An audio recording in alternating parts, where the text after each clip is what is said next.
Bersinergi dengan pemerintah Provinsi Aceh, pemerintah Kabupaten Aceh Jaya mengadakan rapat koordinasi SKPK Sekretariat Bersama Bank Raja mengenai persiapan Kabupaten Aceh Jaya menuju Kabupaten Layak Anak yang dilaksanakan pada Rabu 15 Februari 2023 di Aula Settekap Aceh Jaya.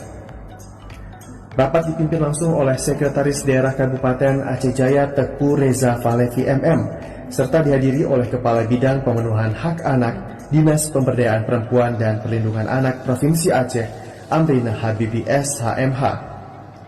Turut pula dihadiri oleh Forum Anak dan sejumlah SKPK yang terlibat dalam upaya peningkatan kapasitas kabupaten menjadi kabupaten layak anak.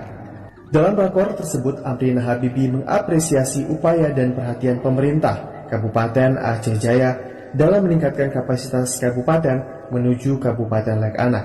Meskipun dalam hal ini masih terdapat beberapa kendala dan kekurangan yang perlu dibenahi ke depannya. Dari Kabupaten Aceh Jaya, tim dokumentasi Prokopim melaporkan.